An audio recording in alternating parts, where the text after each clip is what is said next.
Selamat siang semuanya. Bagaimana kabar kalian hari ini?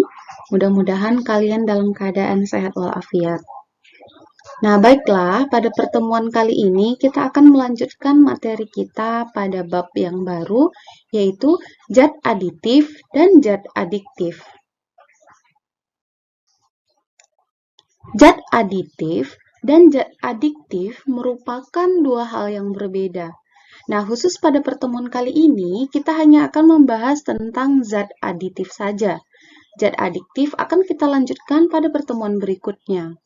Pernahkah kalian mendengar kata zat aditif? Zat aditif adalah zat yang ditambahkan pada makanan dan minuman untuk meningkatkan kualitas, keawetan, kelezatan, dan kemenarikan makanan dan minuman. Jadi, meskipun kalian belum pernah mendengar kata zat aditif, tetapi zat ini sangat dekat dengan kehidupan kalian sehari-hari, bahkan sering kalian konsumsi. Nah, zat aditif ada yang bersifat alami, ada pula yang bersifat buatan.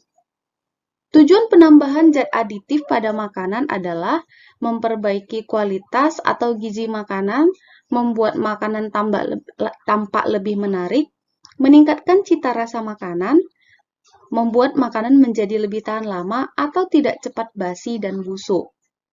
Nah, berdasarkan fungsinya, zat aditif ini dibedakan menjadi beberapa, yaitu pewarna, pemanis, pengawet, penyedap, pemberi aroma, pengental, dan pengemulsi.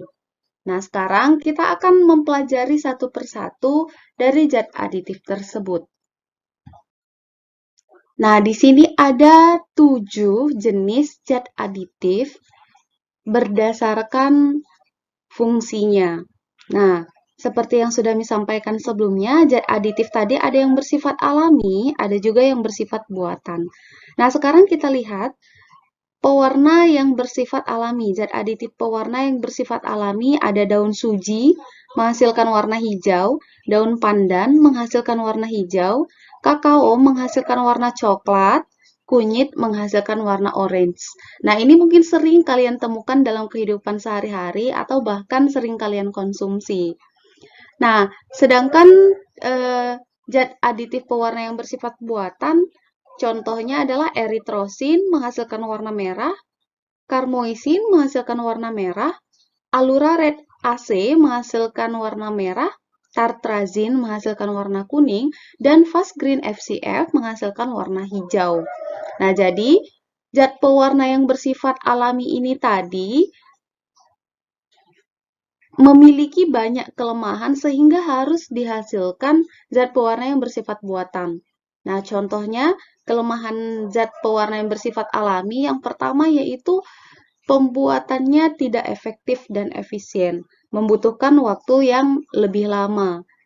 Jadi kalau untuk produksi besar-besaran ini agak ribet pembuatannya. Misalkan daun pandan harus direbus dulu, kemudian harus disaring dulu, baru didapatkan hasil warna hijau. Sedangkan kalau ini tinggal dimasukkan saja zat pewarnanya. Kemudian kelemahan yang kedua yaitu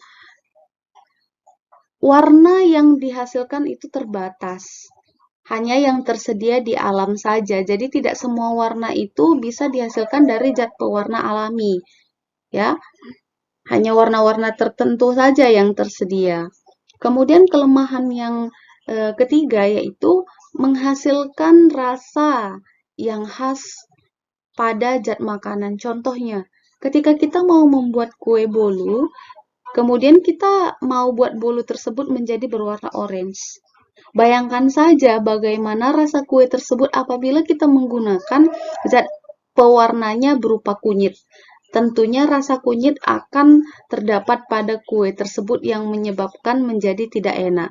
Kecuali kunyit tersebut kita gunakan untuk mewarnai makanan berupa sayuran tertentu, misalkan memasak gulai, kemudian supaya tidak pucat dikasih kunyit. Nah, itu berbeda lagi. Kemudian kelemahan yang selanjutnya yaitu pewarna yang bersifat alami ini tadi juga menghasilkan warna yang tidak secerah pada zat pewarna yang bersifat buatan. Tetapi selain ada kelemahannya, juga tentu dapat memiliki kelebihan. Kelebihannya yaitu apa? Tentunya sesuatu yang bersifat alami itu lebih sehat dibandingkan dengan yang bersifat buatan karena berasal dari zat kimia. Ya, jadi pewarna yang bersifat alami ini tadi mengkonsumsinya kita menjadi sehat. Kemudian yang kedua yaitu jenis zat aditif pemanis. Nah, contoh yang bersifat alami ini sering kalian gunakan. Gula pasir, gula kelapa, gula aren, madu. Nah, sedangkan yang bersifat buatan yaitu aspartam, sakarin, kalium asetil sulfam, kemudian sorbitol, dan siklamat. Nah, biasanya pemanis yang bersifat buatan ini rendah kalori atau bahkan ada yang tidak mengandung kalori. Jadi, bagus digunakan untuk orang yang mengalami penyakit diabetes mellitus karena tidak boleh mengkonsumsi sesuatu yang menghasilkan kalori tinggi.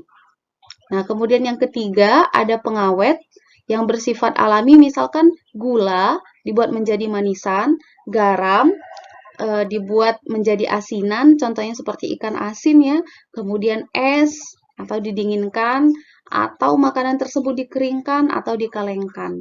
Nah, jadi ini adalah cara-cara yang digunakan untuk mengawetkan makanan, membuat manisan, diasinkan, didinginkan, dikeringkan, atau dikalengkan.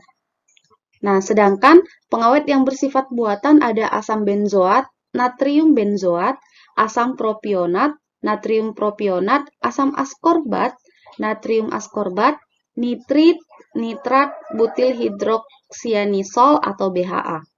Nah, biasanya zat yang bersifat asam-asam ini semuanya tergolong kepada pengawet.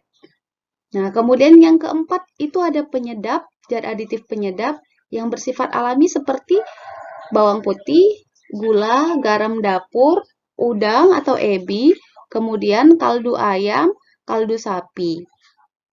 Atau semua jenis bumbu dapur yang biasanya digunakan tergolong ke dalam zat aditif alami. Nah, sedangkan zat aditif yang bersifat buatan itu ada MSG atau monosodium glutamat, MNG atau mononatrium glutamat.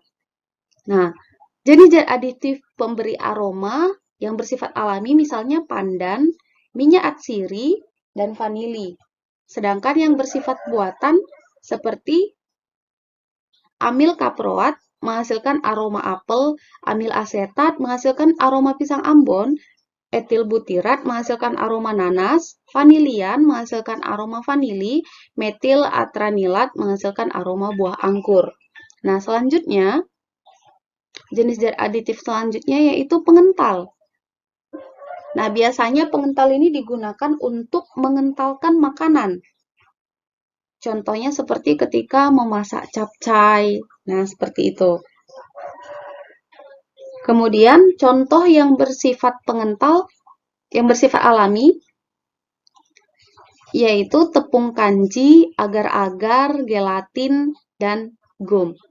Nah, gum ini biasanya digunakan untuk bahan pembuatan permen karet. Nah, kemudian pengental yang bersifat buatan seperti polisorbat, asam amino glutamat. Nah, selanjutnya yaitu pengemulsi. Nah, pengemulsi ini merupakan pelarut antara air dan minyak agar dia dapat menyatu, tidak terpisah seperti itu. Nah, jadi pengemulsi yang digunakan untuk makanan seperti kuning telur dan kedelai, ini yang bersifat alami. Sedangkan yang bersifat buatan ada gliseril, laktopalmitat, dan gliseril monostearat. Kemudian yang terakhir yaitu ada CMC. Nah, jadi inilah jenis-jenis zat aditif yang bersifat alami dan bersifat buatan. Nah, selain zat aditif yang tadinya ada bersifat alami dan ada bersifat buatan, juga terdapat berbagai jenis zat aditif yang dilarang penggunaannya. Nah, jadi untuk bahan aditif yang dilarang penggunaannya menurut Peraturan Menteri Kesehatan, di sini Miss contohkan ada 11 jenis. Kenapa ini dilarang digunakan? Karena biasanya ini digunakan untuk produk lain yang bukan berupa makanan. Nah, contohnya ini amaran, metanyl yellow, dan rhodamin B merupakan pewarna yang digunakan untuk kain biasanya, pewarna tekstil. Nah, jadi ini adalah beberapa jenis zat kimia, zat aditif yang biasanya digunakan oleh pedagang-pedagang yang tidak jujur untuk makanan tertentu. Jadi ini sangat berbahaya. Itulah kenapa penting dilakukan razia terhadap makanan tertentu yang belum memiliki izin dari Badan POM. Nah, kenapa dikhawatirkan memasukkan zat-zat yang tidak layak digunakan untuk makanan?